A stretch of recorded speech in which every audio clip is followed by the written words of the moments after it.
Matthew McConaughey gives off an almost effortless feeling of being cool, so today we'll break down some of the habits that make him so charismatic and how you can incorporate them into your own life. It's worth noting, while Matthew McConaughey is very handsome, his confidence and charisma can apply to you no matter what you look like. The first habit you can learn from Matthew is to set the mood at the start of every interaction. Matthew moves slowly and is never rushed when speaking. This gives off a relaxed feeling no matter the situation. Just watch how he enters the Colbert Show. You'll notice he walks in slow and his pace is very relaxed as he looks around smiling. This conveys a carefree attitude that sets the tone from the start and frames the rest of your conversation. Imagine the difference it would make if he entered quickly and walked straight to the host with tight body language. Now, relaxed isn't the only mood you can set. You can set playful, flirty, high energy, whatever you want. Determine the mood you want for an interaction and spend the first 10 to 20 seconds bringing that energy. You'll also see Matthew greets everyone around him. He takes the time to intentionally acknowledge the band and the audience. Many people make the mistake of only greeting the people they think can benefit them. So you'll see them only try to talk to the most attractive or coolest person in a group. Or at an interview, they'll blow off whoever's at the front desk, only being kind to the person they think has the power to give them the job. This type of focused charisma makes people feel like you're trying to get something from them, which is off-putting. So the next time you're walking into an interview, a workplace meeting, or social group, take 3 to 5 seconds to greet each person. For a stronger first impression, combine this with some form of touch, whether it's a hug or just a handshake. Now, it's clear that trademark energy that Matthew creates is one of comfort and relaxation. So much so that other actors joke they inherit those vibes just from spending time with him. I've been around him a few times and everybody just kind of does what he's up to. Absolutely. Totally. Like all of a sudden you're with him and all of a sudden you find yourself kind of like leaning back. Like you lean back, you talk, you maybe don't enunciate. One reason for this is that he makes himself comfortable in every environment. Just look at his body language in this clip from Craig Ferguson. He's nice, Michael, isn't he? Yeah, he's funny. Crikey. Yeah, he's like very, all right, I'll tell you something, Matthew. You know what he told me? What? Matthew lounges back in his chair with his arm draped over the side. This exudes that informal, I don't give a care attitude that is one of the main ingredients of his charm. To try this in your own life, next time you want to look relaxed under pressure, try the simple act of taking up slightly more space than you usually would and opening your body language. A nice bonus to this, your physical comfort will translate to mental comfort, putting you more at ease. So not only will you appear confident and relaxed, you'll also feel it. Beyond just the body language itself, what makes Matthew seem so cool is that he stays anchored to himself. Watch this next clip from The Graham Norton Show. Everyone else on the couch is sitting straight up, but Matthew doesn't try to blend in. I would kick your ass at the fairgrounds. That didn't work? He even puts his drink on the ground instead of the table so he can lounge back even more. Many people would feel social pressure to sit up straight to try to fit in, especially around a dominant personality like John Cena. But Matthew does the opposite. He stays in his own frame instead of joining theirs. Staying true to yourself, even when it makes you stand out, can show tremendous confidence. This isn't to say you should never try to change your habits or grow as a person. It's about choosing what kind of person you want to be. Again, whether that's relaxed, high energy, playful, kind, choose who you want to be and don't stop just to blend in with the other people around you. Now, no matter who you are, there is one more habit you can steal from Matthew to instantly become more charismatic in conversation. Become a magnetic storyteller. Storytelling is a conversational superpower. If you can tell good stories, people will love being around you. And everyone has a fantastic story to tell. In the rest of this video, you'll see that you can turn anything into a fun story, even something as mundane as changing a flight or sending an email. All you have to do is know how to tell it. One key to a magnetic story is using a good pre-frame. This hooks people to listen to what you're saying. Listen to this next clip for a quick example. Oh, yeah. It's fun. Now, Yeah, let me tell you it's how really this fun job movie. happens. This is a really fun one. Just one pre-frame sentence can be enough to hook people. Oh, here's another funny story. It's true. You can also do this simply by hinting that there's a good story to be told. For instance, listen to how Matthew answers George Lopez in this next clip.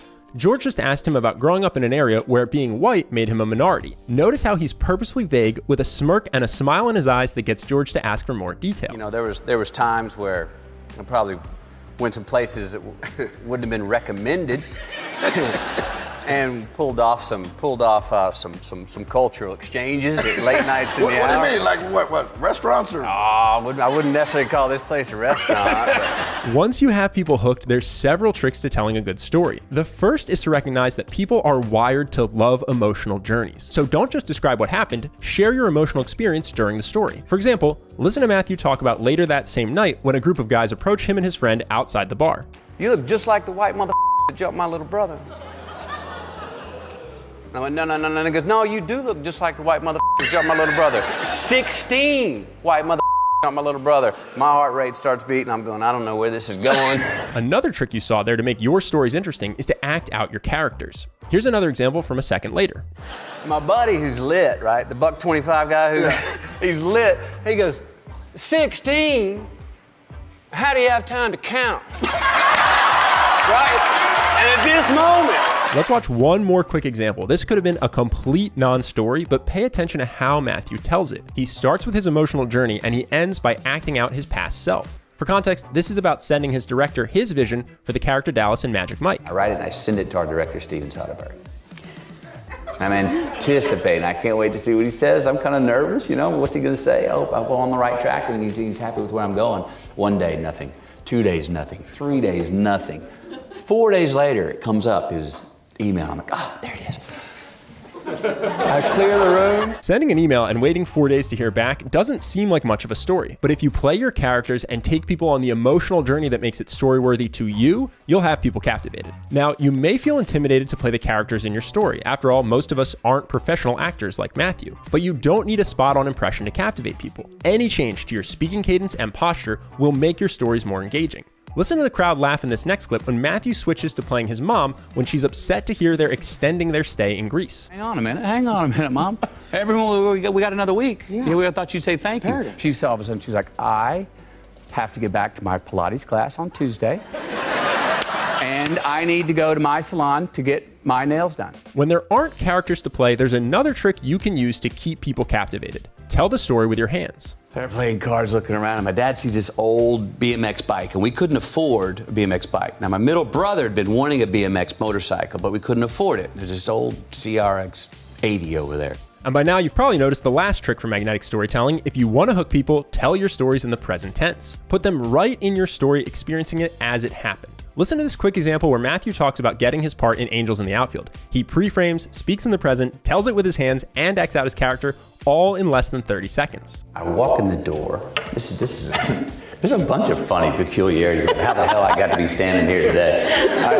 I walk in the door, it was backlit. I remember I had an American cap on. It was on Warner Brothers Light. I open up the door, it was backlit in the afternoon. Producer's sitting on the couch. He looks up and goes, hey, look at you. The all-American kid. He goes, you ever played baseball? I said, 12 years. He goes, you got the job.